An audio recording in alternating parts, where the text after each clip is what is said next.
Hi guys, welcome to this session of performance management.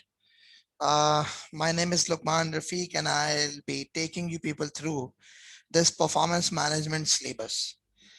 So before we proceed with this performance management syllabus, you could see what is there in front of me is an updated syllabus that the ACCA has published for this paper performance management, which was previously known as the paper F5.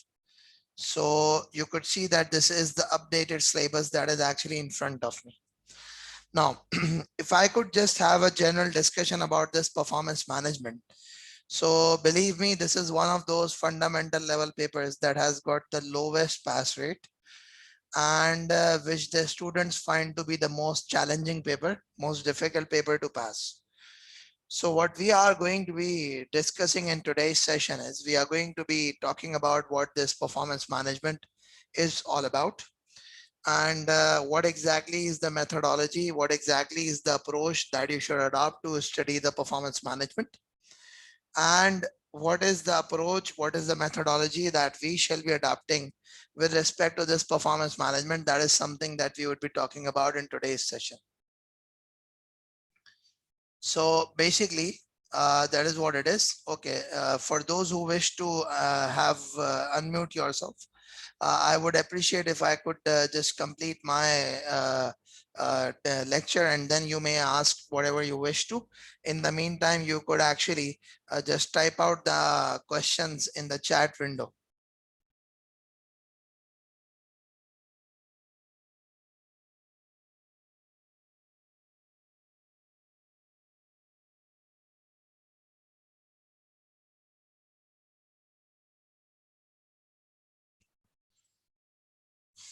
Okay, now let's move a bit forward and let's discuss further. So basically what happens is when we talk about the concept of this performance management, it is one of those papers which unfortunately has got the lowest pass rate. Now, what exactly is the reason behind this? And what exactly do you mean by this, all of this? What is this paper all about?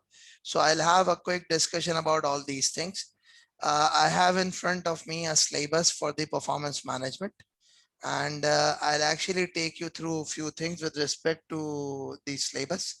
So let me guide you. Now, first of all, you need to understand the connection of this paper performance management with the other syllabus that are there in the ACCA qualification. So if I could just relate it, this is basically paper F2 or the management accounting. This is the paper F5. This is the paper P5 or the APM, and this is the paper which is now a mixture of the papers P1 and P3. So if you could just see whatever that you have studied at the management accounting level, that is ultimately going to be examined at this F5 performance management level also. So that means it is important to have the brought forward knowledge from this paper. The brought forward knowledge from the F2 paper is going to be important in order to help you through this performance management syllabus. Now, what exactly are the things that we need to keep in mind? So first of all, you need to have this understanding. Now, the second thing is that how exactly is this paper examined? What is the syllabus format? So the format of the syllabus, format of the examination is like this. You have got section A, where you have got 15 objective test question and each of them is worth 2 marks. So that makes it 30 marks. Then you've got section number B, where there are 3 case objective test questions. So what actually happens is that you get one case, and from that one case, there are 5 OTQs, and each of the OTQs is worth 2 marks. So that makes it 10 marks each. So resultingly, what happens is 3 into 10 gives you 30 marks. That's what it is. So there is basically what? There is basically one section A, there is this section B. For the section A, there are 15 OTQs with 30 marks each. And then there is this section B, which is basically 3 case objective questions. And each of the case objective test question has got what? Has got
Okay, now coming back to it. So basically what happens is that this is what section A and section B, and then you have got section C, where what actually happens is that there are two constructed response questions.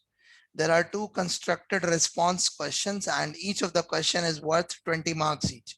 I repeat, each of the question is worth 20 marks each. The good thing with respect to this section C question is that the examiner has already told you that what are the topics which could be examined. So one of them is a decision making technique. The second one of them is a budgeting and the control. And the third one of them is performance measurement and control areas. So there are three specific sections of the syllabus which the examiner can actually examine from these in these specific questions. So when we would be discussing about it, this is something that you would have to keep in mind, that with respect to the section C, the examiner has specifically explained, the examiner has specifically defined the areas that he would be examining in this section C. Now, let's move a bit forward and talk about it. So basically, if I move a bit forward and if I could just take you through the syllabus of this, so you could see that there is this syllabus chart. There are these 6 sections approximately. Section 1, 2, 3, 4, 5, and 6. So there are these 6 sections which this syllabus is actually made up of. So what exactly are each one of them? Let's have a discussion about it. I repeat, what exactly each one of them is, let's have a discussion about it. Now, when we talk about this specific area or these specific sections, so there is a bit more detail which is available over here. If you could see, there is this section A. I repeat, if you could see, there is this section A. What exactly is this section A? So if I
So when there are multiple things that the management has to make sure, so ultimately what actually happens is that the management needs information.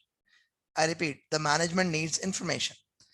And if the management needs information, so the important thing is that as a performance management student, I repeat, important thing is, as a performance management student, you should actually understand that what are the different sources of information, what should be the different types of information systems, that is the process or method of gathering and reporting the information should be implemented, and at the same time how the organization should be managing this whole information. That is something that you would have to keep in mind. So basically at this specific section, I repeat,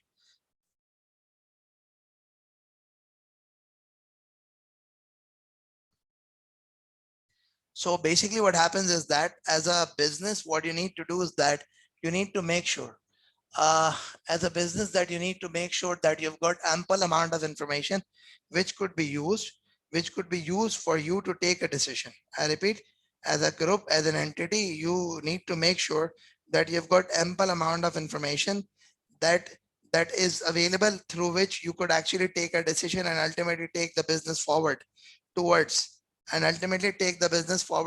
achieving its goal, towards achieving its objectives. So that is something that you need to actually keep in mind. Now, so we are going to be studying that what are the different sources of information, how do you gather the information, how do you report the information, what exactly is the way of managing this information. All of this is going to be discussed in this specific portion of the syllabus.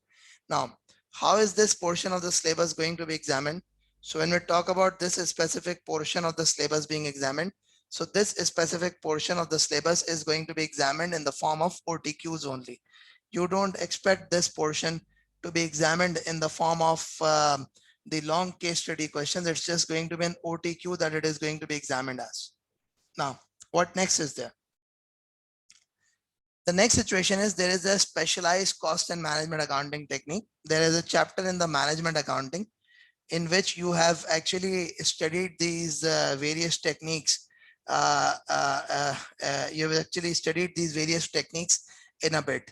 Like, what are these various techniques which you have actually studied?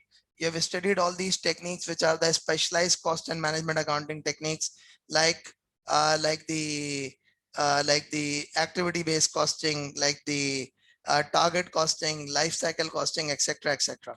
So at this level, what are we going to be doing? At this level, we will actually be discussing these techniques in details, and there are going to be OTQs, and there could actually be a case objective test question also that would be examined pertaining to these specific areas. So what you need to do is that you need to keep this thing in mind, that the examiner can actually examine these things.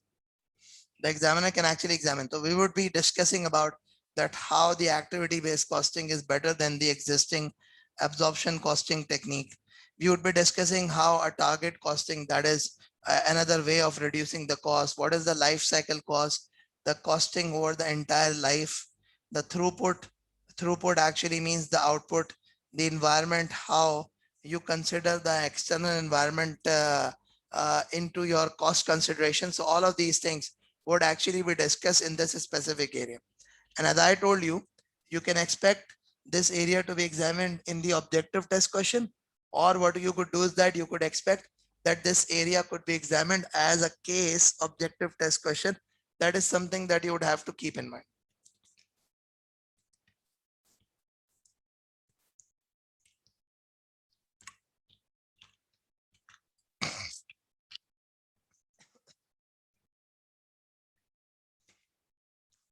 Now, if I move a bit forward and if I discuss further, the third thing is about the decision making.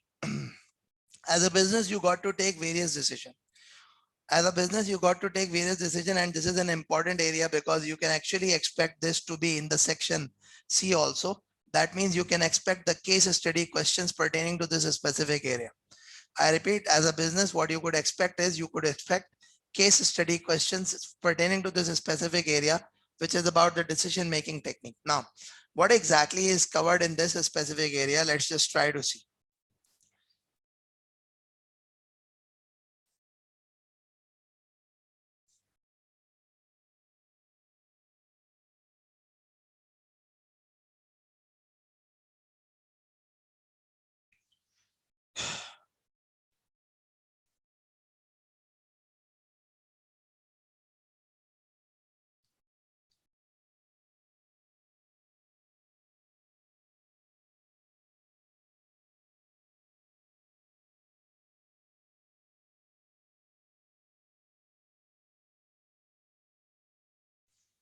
So basically, the different type of decisions, that we take, all of the decisions are usually based upon the relevant cost. A very important principle of the decision making is the relevant cost, which is the cost that you should be considering while taking a decision. The cost that you should be considering while taking a decision. So the important aspect is the relevant cost. Once we talk about the relevant cost, the next thing is the cost volume profit analysis. What is this cost volume profit analysis? So in this basis, what we do is that we try to establish what is our existing contribution, what is the volume that we need to sell in order to achieve a profit, what is the price that we need to charge in order to achieve the target profit, etc., etc. So all of this is actually going to be discussed in this specific area of CVP. Another aspect is about the limiting factor. So if I could just guide you about the limiting factor. Let's try to have an understanding about the limiting factor. That is basically when we go for the production of goods, when we go for the production of services, the production of the goods or the production of services could actually be impacted by different limitations. What are the different limitations that a business could have?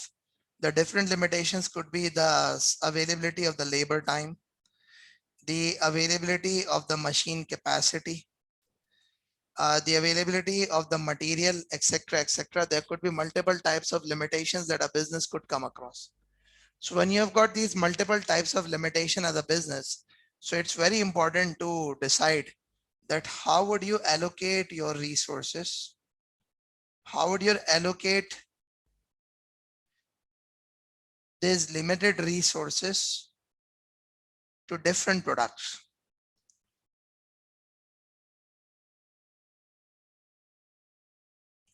So under this specific area of limiting factor, what exactly are we going to be discussing? So under this area of this limiting factor, what we would be discussing is that we would be talking about that if, let's say, for example, I need to manufacture product A, I need to manufacture product B, I need to manufacture product C, and if I have got limited amount of labor available, let's say if I've got limited amount of labor time available, so how much labor time should I allocate to A? How much labor time should I allocate to B? How much labor time should I allocate to C? So that is something that I would have to take a decision. So basically we would be discussing that how you deal in the circumstances, in the situations where you have got limitations with respect to the availability of the resources. So how exactly do you actually go about them?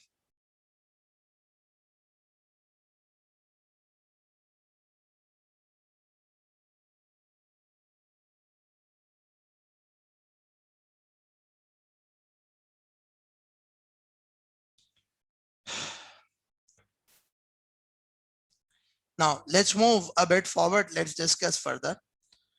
So basically the next thing is that there is another aspect to it, which is actually called the pricing decisions. So a very important thing is that in case if you have to, I repeat, a very important thing is that in case if you have to, as a business, be competitive. As a business, if you have to be competitive, so being a competitive business, the pricing matters a lot. Because what happens is that a product with a similar quality, if your competitor is offering for $100, and if you offer that product for, let's say, $120, so nobody is going to buy from you. And if nobody is going to buy from you, ultimately you would lose out market. You would lose out customers. And when you would actually lose out the customers, so losing out of the customers would actually mean that your business's sales would go down, and ultimately the profits would go down, and hence the shareholder wealth is also going to reduce. The shareholder wealth is also going to reduce.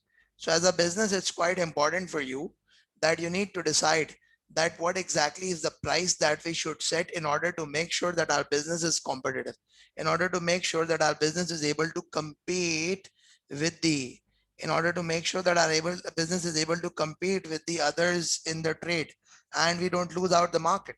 So in this specific area, we would be discussing about the pricing decision, and it's an important area of the performance management syllabus.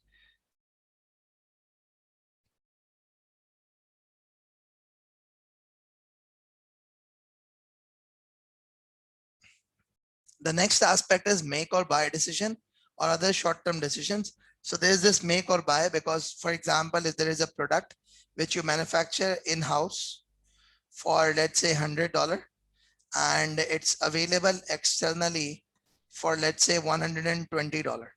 So obviously you would manufacture this product. I repeat, obviously you would manufacture this product. But for example, if there is a limited resource available, if there's a limited resource available, you don't have sufficient resources to actually manufacture this product in-house, what are you going to do then? So I repeat, in case if you don't have sufficient resources to manufacture the products in-house,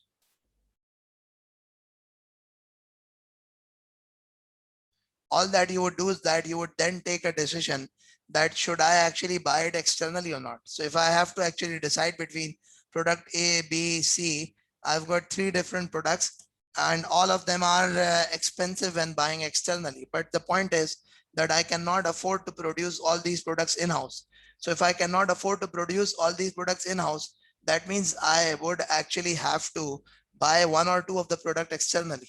So over here in this scenario, what you would be doing is you would be discussing about the make or buy decision, that which product to be manufactured, which product to be bought externally. So that is something that you would be doing. And there are other short-term decisions also, and which is one of them is actually the shutdown decision. One of them is actually a shutdown decision. What exactly do you mean by shutdown decision? At times you've got divisions, at times you've got segments which you would actually want to shut down, So if there are actually divisions which you would actually want to shut down, so those shutdown decisions, whether we should be taking them, whether we should not be taking them, we would be discussing them also. And lastly, there's a risk and uncertainty. You see, nowadays, after the COVID, what has actually happened is a lot of businesses, they are facing uncertainty with respect to their decision making. For example, if I need to invest somewhere, I repeat, for example, if I need to invest somewhere, it's a difficult decision for me to make. Why? Because if I need to invest somewhere, it's an uncertainty that is prevalent, which is what is going to be the future in the market. Is there going to be still a lockdown imposed? Are the people still going to be continuing to buying the way they used to buy pre-COVID, etc., etc.? There are multiple types of decisions that you actually have to take. So basically, when you are faced with risk, when you are faced with uncertainty, so while being faced with the risk and uncertainty, what you need to do is that you again need to take a decision that whether we should go ahead with the decision or not. So what is it actually going to be? This is dealing with risk and uncertainty in the decision making. That is what we would be discussing.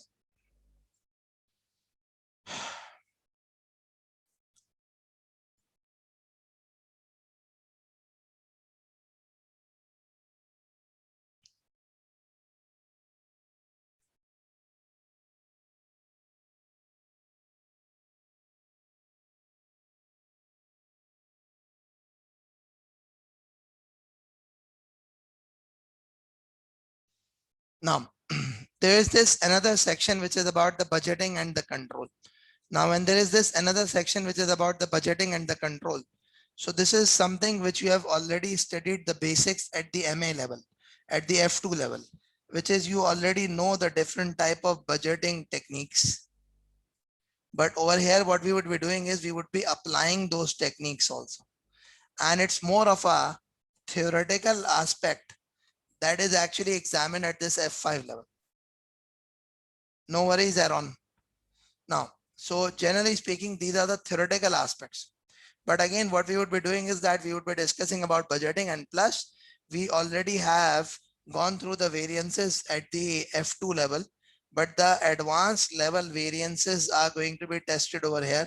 So we would be going through them. And as I mentioned, that this section D could also be one of those areas. I repeat, this section D could also be one of those areas which could be part of the section C question, So that is also something that could happen with respect to it. The next aspect of the syllabus is about this section E, and which I think is the most difficult, part for the students. Why? Because there are majorly three areas. One of them is the performance measurement. The second area is the divisionalization. And the third area in this question is this area, this section is the transfer pricing.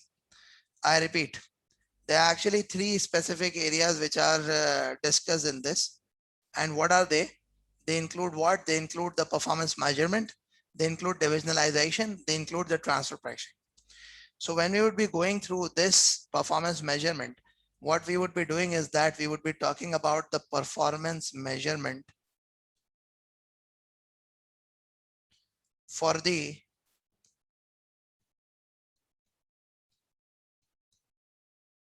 profit-oriented organization. We'll be talking about the performance measurement for the not-for-profit organizations. That is something that we would be doing. I repeat, we would be talking about the profit-oriented organizations. We'd be talking about the not-for-profit oriented organization also. So what do we mean by not-for-profit oriented organization? Like healthcare, hospitals, some schools, charitable institutions, etc., etc. So we would be talking about all of them when we would be discussing this not-for-profit organization. So what you would have to do is that you would have to talk about the performance measurement for the not-for-profit organizations also.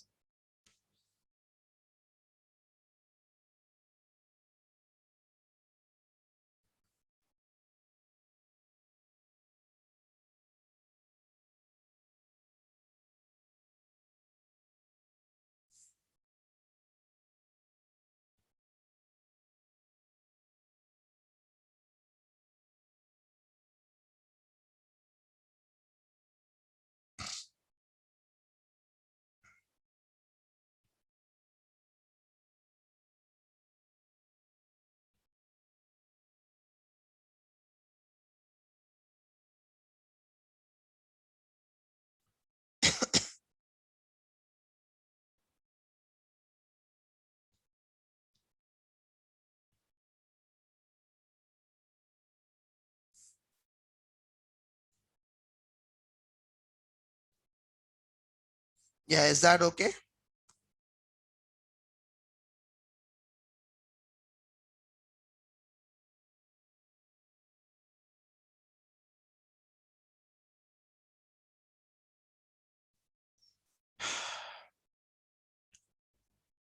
Okay, now, so that is one of the area where you would actually be talking about the measurement of the profit-oriented, not for profit-oriented organization. So we'll be talking about all the ratio analysis also that you have actually studied at the, I repeat, all the ratio analysis that you have actually studied at the F3 level, but again, that is examinable over here also. So that is also something that you would have to talk about. So the ratio analysis is something that we would be talking about, the different type of ratios. And it's not just going to be the ratios, it's actually going to be an evaluation on the basis of ratios also. So on the basis of the ratio calculations that you would be doing, there's going to be evaluation also that you would have to do.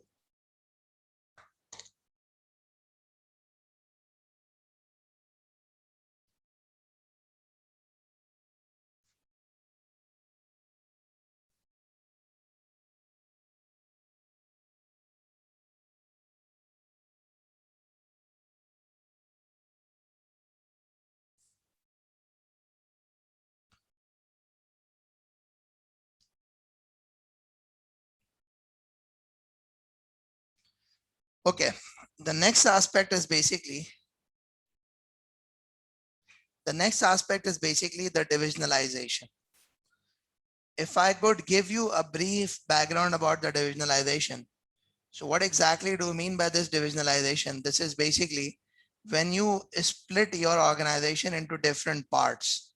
When you split your organization into different parts, and those parts are autonomous. It could be the splitting of the organization into branches. It could be splitting organizations control into subsidiary. into regions, etc., etc. There could be different ways of actually splitting an organization.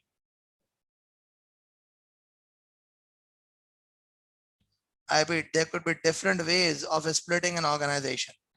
So when there could be different ways of splitting an organization, so every now and then when you actually split the organization into different parts, that is called divisionalization. So what we need to do is that we need to evaluate the performance of divisions. We need to evaluate the performance of the different divisions, uh, which the organization actually creates. I repeat, we need to evaluate the performance of the different divisions that the organizations usually create. Now, so what we would be doing is that we would actually be discussing this specific area also, which is that how does an organization splits itself into the various parts, which are actually termed as division, into various parts, which are actually termed as divisions. Now, let's move a bit forward and discuss further. There's another area in this specific section, which is about the transfer pricing. I repeat, there's another area which is actually about the transfer pricing. Now, what exactly do you mean by this transfer pricing? So when we talk about the transfer pricing actually means the price charged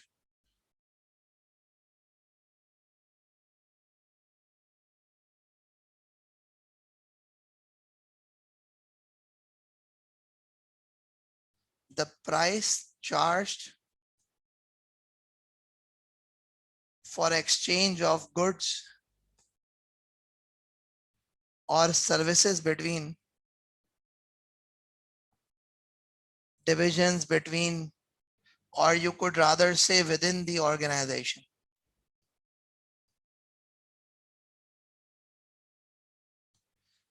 I would repeat, you could rather say that is within the organization. That is what is going to be considered as what?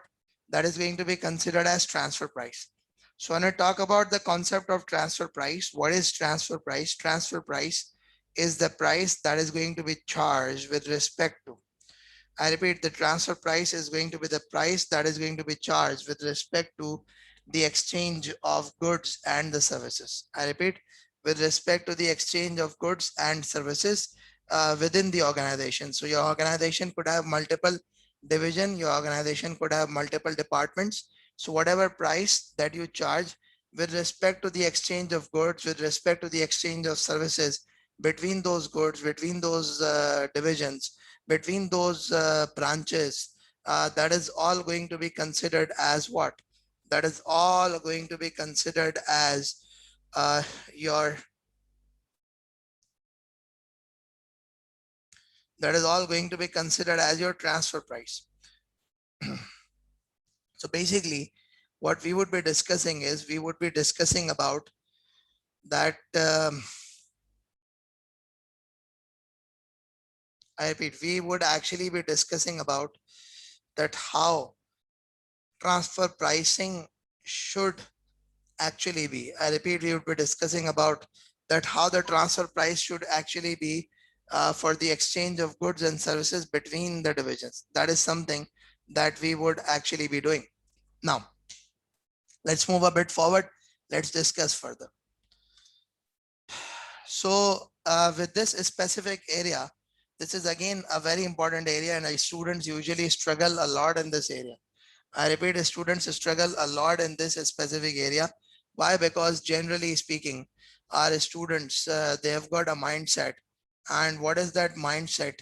The mindset of our students is that our students actually, I repeat, the mindset of our students is that our students usually they don't like the discursive areas. They don't like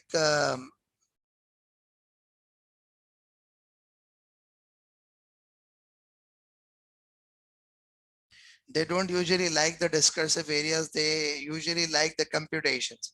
And unfortunately, this specific area is not purely computation. In fact, the whole of, I repeat, in fact, the whole of this specific paper of F5, this is not just about computation. I repeat, this is not just about computation.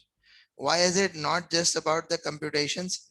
The reason being, that this specific area, which is not just about the computation, it is because there is a lot of application, there is a lot of discussion that is also examined. So you could estimate that approximately 45 to 50% of the paper is theoretical. 45 to 50% of the paper is theoretical. So what is actually going to happen is that if you need to, I repeat, the 45 to 50% of the paper is actually theoretical. 45 to 50% of the paper is actually theoretical. So you need to actually make sure that you prepare for the theoretical aspects of this paper also. I repeat, you got to make sure that you prepare for the theoretical aspects of this paper also, because if you don't prepare for the theoretical aspects of the paper, you unfortunately would not be able to pass. I repeat, you unfortunately would not be able to pass. So it's important that you prepare for the theoretical aspects of this paper also. Now, let's move a bit forward and let's discuss further. There's this last area which is recently being introduced in this F5, which is employability and the technical skills. Now, what is the examiner expecting us from this specific part of the syllabus? So basically, what is the examiner expecting from you for this specific part of the syllabus is that the examiner actually wants you to learn the different skills which would enhance your employability. Now, don't we usually learn them? We usually learn them. So when you are already preparing for the CBE based examination, you are already learning them. I repeat, when you are preparing for the CBE based examination, you are actually learning them. So you don't have to worry much about it. I repeat, you don't have to worry much about it. The reason being you're already learning them.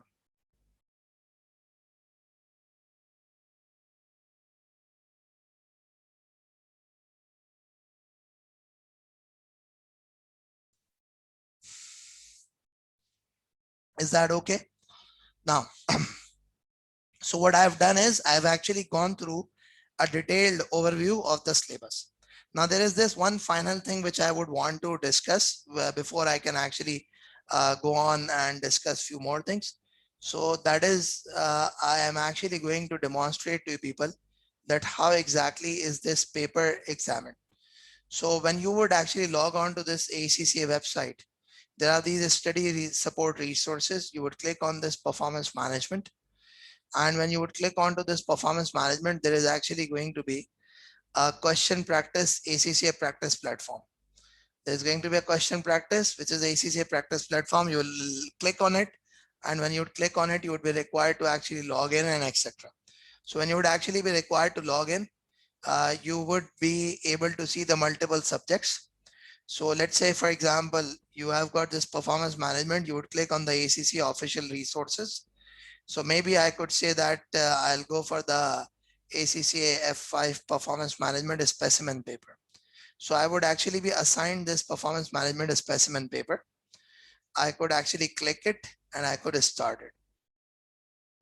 This is almost a replica of how you come across the examination in ACCA real life also. So when you would see these various screens for the instructions, and when you would have these various screens for the instructions, these instruction screens, you could actually just move a bit forward. And you see, I'll just show you something. Let's say if I just click next, it would not let me move forward. Why? Because I have not viewed the entire screen. Why? Because ACC wants to make sure that you don't miss out any piece of the important information. Just because ACC wants to make sure that you don't miss out any piece of specific information. So now you see, what do I need to do? I just need to make sure that I actually move through the whole of it. So this is actually going to be like this. Then there is going to be yes. And then there is this section A. Now, when you would go through this section A, the section A actually starts off. You could see there are these symbols. So usually There, when you've got the section C of the syllabus, you use these symbols. There's this highlighter. Maybe you wish to highlight it. You just click on this specific, you select any specific area, click on highlight. It's going to be highlighted. You want to choose a different color, you choose a different color. You select it, you click on a highlight, it's going to be highlighted. Um, Maybe you want to cancel out this whole information. You just click on a strike through and it's going to be canceled out. You have a calculator, you've got an option that you want a scientific calculator, you can have scientific calculator. You want a standard calculator, you can have a standard calculator. There's a drag and drop also. Then there is this scratch pad, sorry, for your rough workings, because usually when you appear in the remote examinations, you don't have a, you're not allowed to use a paper and pen. So you would be needing a scratch pad for your note downs for your information. Now there are different type of questions. Let's say there are these MCQ based. You go on to the next question. This is fill in the blanks. This is again another fill in the blanks. Now very important thing, it says to the nearest whole unit. To the nearest whole unit, what do we actually mean by this? This means if you have got 23.5, you don't write down 23.5. See, when I try to put in the decimal, it says the input does not match. So I need to write down 23 or I need to write down 24. Then there is this multiple selections, 1 and 2. There are two types of selections that you need to make. Then there is this drop down also. I'm not reading out the question. I'm just clicking on it just for the sake of helping you people understand that how the paper could be examined. Then what happens is that there are these drag and drop scenarios also. What happens with respect to the drag and drop scenarios, you drag and drop. Maybe I'm not able to understand. Maybe I'm not able to understand the whole of this question. So I would flag this question for review. I repeat, I would probably flag this question for review. Now, if I'm actually going to flag this question for review, so what is actually going to happen with respect to it if I flag this question for review? So I could later on come back to the question and identify that this is the question that I did not go through properly. There are these multiple questions like this where you have to select the relevant, where you might actually have to select the relevant lines. Then you may go on next. Again, this is a drag and drop scenario. Maybe I would say that I am now tired. I am not able to understand. I would might use the navigator and I would jump on to this section B, let's say. So now when I have actually jumped on to this section,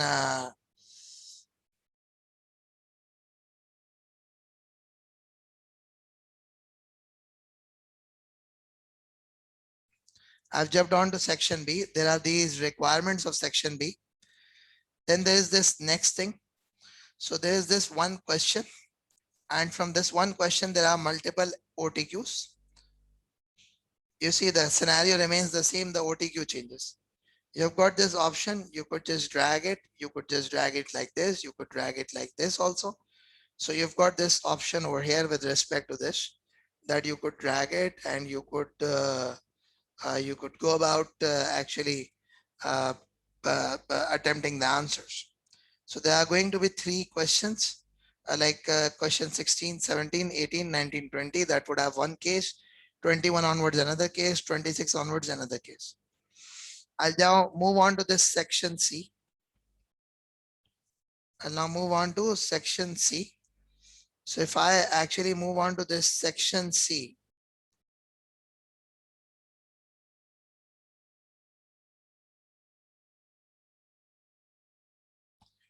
this section C is the constructed response questions.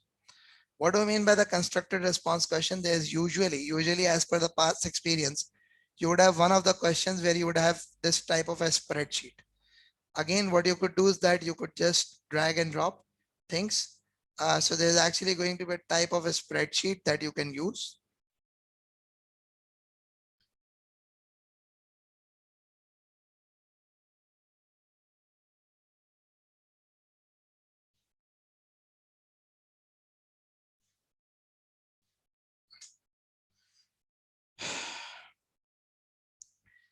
So there's this spreadsheet, and then there is another word processing document also in this question.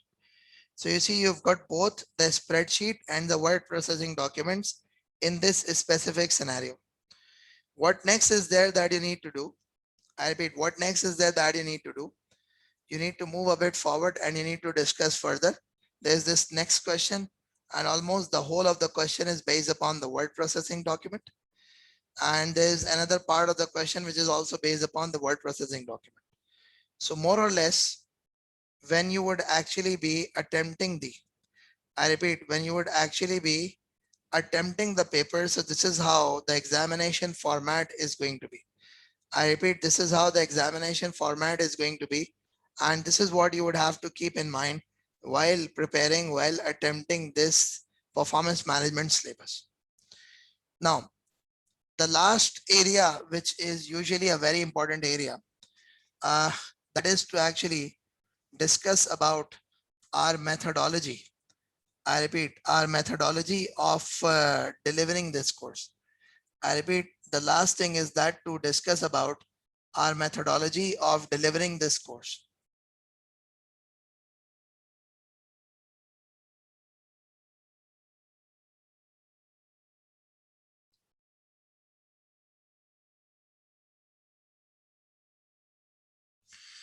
So let me guide you through this methodology, that what exactly is the methodology that we adopt. So I'll just guide you through it. Okay, so here you go. What happens is that the way we are going to be discussing is that once you enroll with us, you would get access to the recorded lectures. How do you access the recorded lectures? So for the access of the recorded lectures, what you actually got to do is that there is our portal. The name of that is scriberacademy.com. You go on there, there are these various courses. So for example, if I could just click onto this performance management course, there is actually going to be this course here. There are going to be multiple lectures available in this course. So you would actually be going through those lectures. So once you get access to the recorded lectures, then what happens is that we conduct one class a week. We conduct one class a week, which is around of 2 hours. And there are approximately 20 classes that we conduct during the whole session. So that makes it 40 hours of live session. I repeat, that makes it 40 hours of live session. Now, what is it that we do with this during that 40 hours of live session? So during that 40 hours of live session, what we would doing is that we would actually be discussing about, I repeat, we would actually be discussing about the content, because I would actually tell you in advance the topic that we would be discussing in our session. And once you know in advance the topic that we would be discussing, so you would have actually revised the lectures of that specific topic. And I'll come into the class. I will actually be having a quick review of that topic, and I would be solving the past examination questions of that topic. Plus, what would happen is that there's going to be a 5-day revision session in the month of August, which is the final month before the examination. And during that revision session, we would try to make sure that we try to revise the whole of the syllabus. What we do is that we try to make sure that we try to revise the whole of the syllabus so that the students are able to, I repeat, so that the students are able to have a good revision. That is what we try to do. Plus, there are going to be different type of assignments that you could submit to me. Like usually the theoretical questions, you need to write down the answers to those theoretical questions. And while writing down the answers to those theoretical questions, you need to make sure that you submit those theoretical questions answers to us, and we will give you feedbacks. And plus, there is going to be a tutor support over WhatsApp. And in the last month before the examination, I mean, it's usually around 10 days before the examination that we conduct the mock examination. I repeat, it's usually 10 days before the exam that we conduct the mock, and the mock review sessions are held. Usually a one-to-one revision, one-to-one mock review session is being conducted to give students a fair amount of an idea about where do they stand, how their preparations are, and what is it that they need to do in order to improve. So that is something that we do. That is something that we go about. This is the approach. This is the methodology that we adopt. There is usually and normally a question that the students ask, which is the fee that we charge. So we charge a fee of USD 100 for the fundamental level courses. For the professional level, we charge a fee of $150. There is a 20% discount for all registrations till 25th of June. So this is the general fee that we charge. There are specific poor countries where we do have a special pricing considering the economic circumstances that the students face over there. Also, in case if there is any one of you who is unable to afford, so you may actually get in touch with our admin, and our admin can actually help you get the financial assistance also. That is also one of the opportunities that we offer. So that is it from my side. I've actually completed all that I wanted to explain with respect to this F5 performance management. Now, in case if any one of you has got any question, you may ask your questions and I'll be happy to answer, or else we are going to conclude it here and we are going to continue further in the next sessions of this performance management. Yeah, anyone having any questions? You wish to unmute, you may unmute yourself. You wish to type out, you could actually type out and I'll be happy to answer.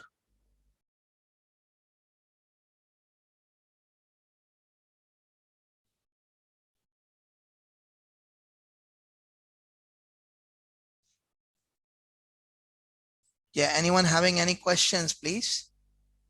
Yeah, any questions, please? If you ask questions, that would help you clarify.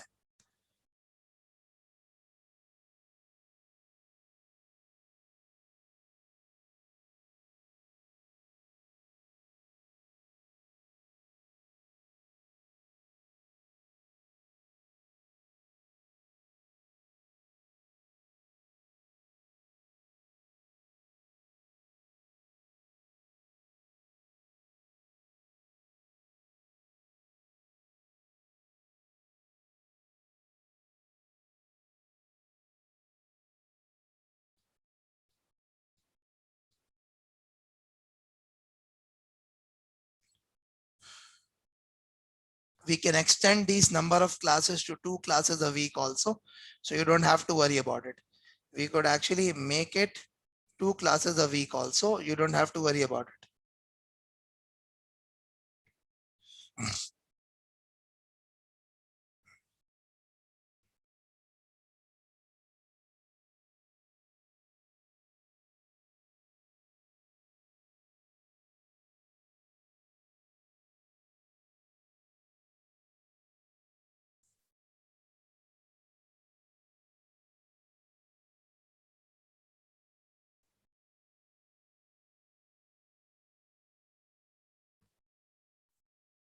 Yes, Mustafa, the fee for as I said that for the specific countries, it's a bit different fee.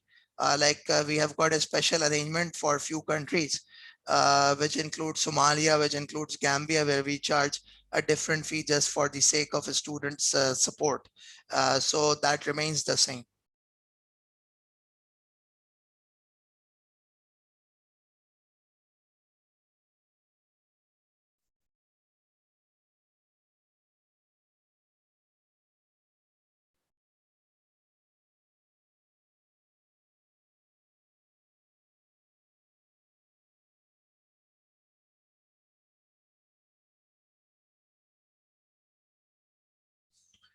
Okay, so I guess no one has got any questions. Okay, Samu, you may actually, those who have got, who wish to get in touch, you have got, this is our admin number. This is our admin number. You may get in touch with us on this specific number on the WhatsApp, and our team is actually going to help you out, prepare for the relevant paper and for the relevant examination. So you may get in touch with our team and they would inshallah help you out, resolve your queries, resolve your questions, resolve your issues. So that is how it is actually going to proceed. So if any one of you wishes to actually us the information about course delivery, about the fee payment, anything whatsoever. So you may actually get in touch with our admin. I have actually shared with you our admin's contact details.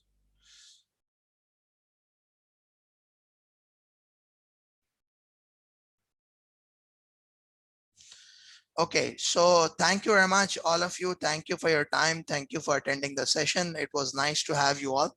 And I hope that we have been able to clarify the various things about the performance management in today's session.